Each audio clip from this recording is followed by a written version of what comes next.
I'm going to show you a tour of my allotment plot.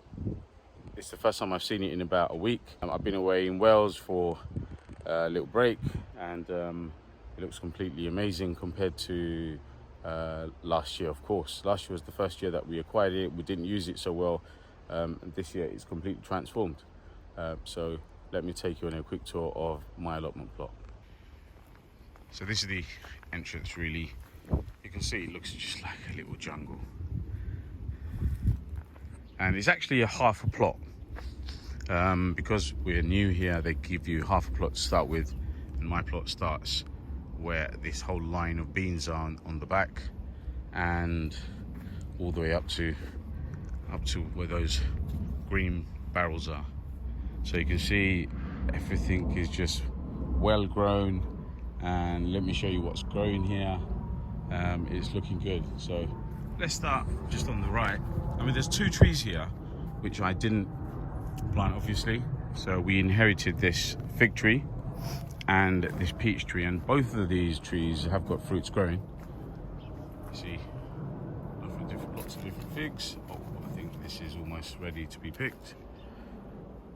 And I actually trimmed this tree down a little bit because it was overgrowing. And I also trimmed down this peach tree. This is an Indian red peach. And probably another month until these are ready. So this is the gourd plants that we planted. There's about 3 or 4 gourd plants, and we've picked 2 and we've left one of them. So there's none growing at the moment, but we left one of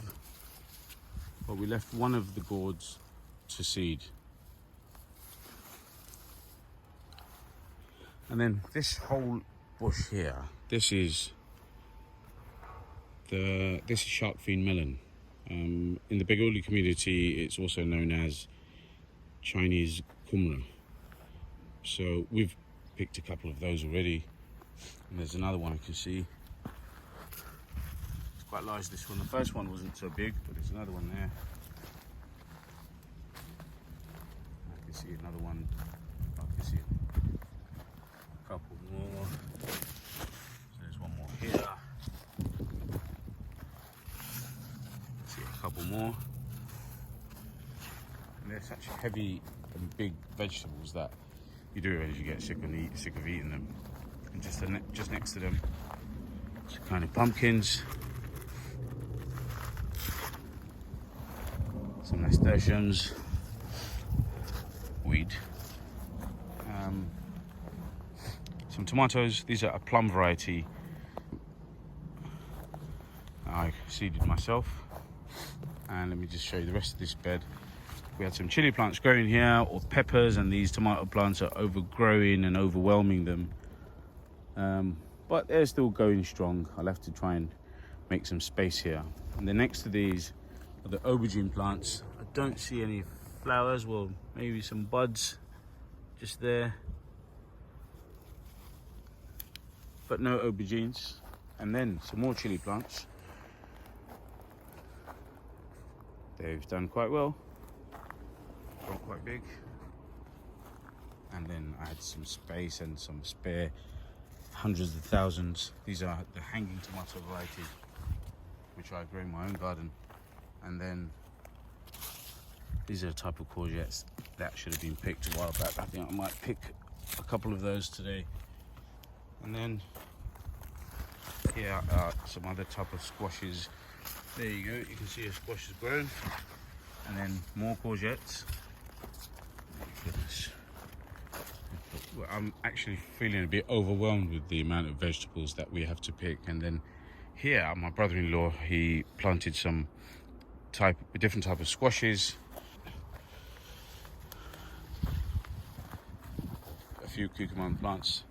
Let's have a look and see if there's anything growing here. There you go. So this is a kumra. This is a Bangladeshi vegetable. It grows a lot larger than that. There was another one next to it. You can see that one didn't make it because I saw both of these about a week ago. So I'm going to keep watering this plant, and they grow quite large, to about 3 or 4 kilos in weight.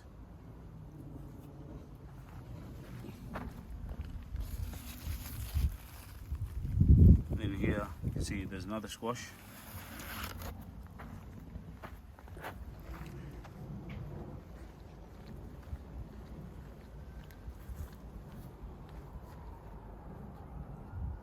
This is denga or dugi, which is in Bengali, and this is a type of amaranth. They're growing very well. They grow taller than that, and we eat the stems and the leaves. So a nice little forest of denga. And then next to the denga, we grew some French beans. Most of it a dwarf variety. This is a path, by the way. I think we made the paths a bit small, but this, oh, here you go. This is a type of amaranth. So this is a wild amaranth, and this is actually edible as well. And you can see it's coming to seed here.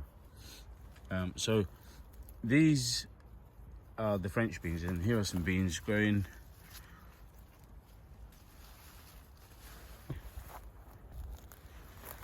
This is where the shark fin melon starts, just here. And it's actually, look at that, how much space it's taken. I've actually been breaking some stems to prevent them going in. Well, didn't do a good job. I've not been here. My brother-in-law didn't break it either. So this is one stem that I'm going to break, simply to just prevent it overwhelming and taking the space of the other plants around here. And I'm literally directing the plant to stay in this area and away from the rest of the allotment. Again, that stem there, which is going towards the path, I'll trim that as well. So it's a form of sculpturing, isn't it? Gardening.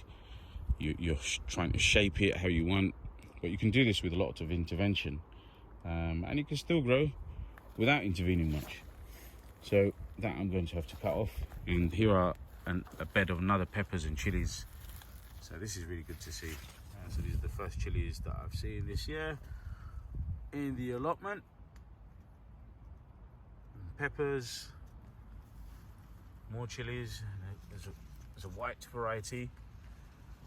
And these are the blight-free tomatoes. Last year we grew tomatoes, and the whole, every single tomato in this big bed we had were destroyed, every tomato plant. So this is blight-free, so I bought those from somebody in Dagenham, and they seem to be doing very well so far, so that's good. Which way am I going to go? So this path, here is a path. I'll just walk through it and prove it to you. I'm not stepping on any of my plants. Look at that forest of amaranth.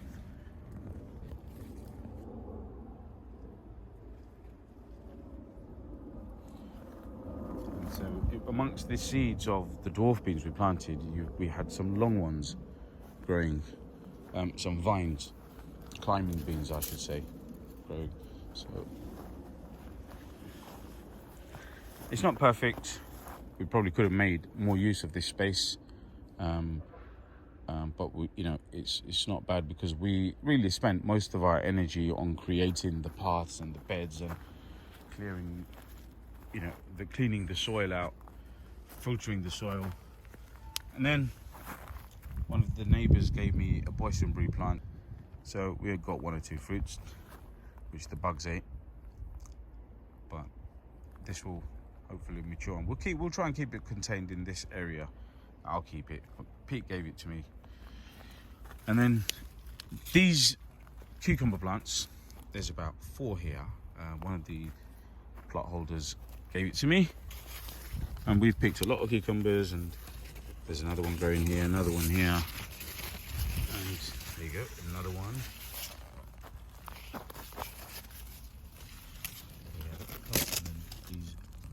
Bangladeshi variety looking ones. Okay, so we've picked a few of these. So we've taken a few cucumbers from here already, and the plants are still alive. The cucumber plants that I had, that I've grown at home, they pretty much all died. I've got a few cucumbers. I've probably got 1 cucumber per plant. So I think I'm going to start to quit growing cucumbers at home. Look at this. This is the boysenberry plant. I can tell it's the boysenberry plant and not the bramley, because the bramleys are really thorny, nasty plants really, although they give you great blackberries. But this is thornless, and it's actually getting very long, so that I'm going to have to trim down.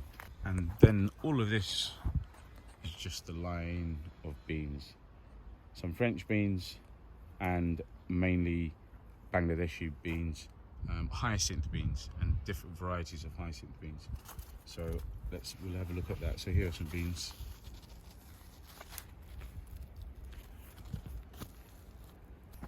So this is a flat bean, kind of a purple green variety. And so we've got 2 rows of these. Well, they're all a mixture of different type of hyacinth bean. Let's see if we have any other varieties. Yeah, so these are the varieties, same variety that I grow at home. These grow really, really well, very abundantly, and very good bean. So I must have planted some of my spare ones here. So here's another type of hyacinth bean. This is probably the most common type. You can see the difference from a few months ago, and then also the difference from last year. It's a completely different plot, and so far it's very, very productive, and it's very tidy now and very manageable. Yet we've still got plans to connect pretty much how you see these boards laid out. We're going to connect those, and in this area we will not be growing anything else really. We may have a row of flowers along the edges here, and the rest of it will be just bark chipped, and maybe a bench.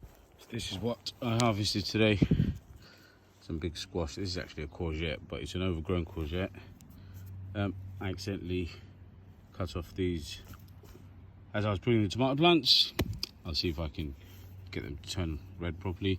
A shark fin melon. So this is a quite large one, and this is a smaller one, and a couple of courgettes, and a few cucumbers. These two short, these are the short varieties, and the longer ones, and some sweet peppers. Oh, also some leaves from the shark fin melon plant. They are also edible leaves, which is a good thing, eh? Look at the size of the amount of foliage you get from just one shark fin melon plant. And there's more to harvest, of course, but I'm going to leave my brother-in-law to come and harvest some of the other stuff. I'm so pleased. I've never grown so much vegetable before, so this is quite exciting, and I'm really, really pleased. Lots and lots of veg. I've never, the most I've ever grown, and so that's why I'm really pleased about this. Complete turnaround from last year, and hopefully we can keep on improving and becoming more efficient in how we run this plot. Anyway, guys, I hope you've enjoyed my video. Please give me a thumbs up, and subscribe to my channel, share it to your friends, and I'll see you all soon.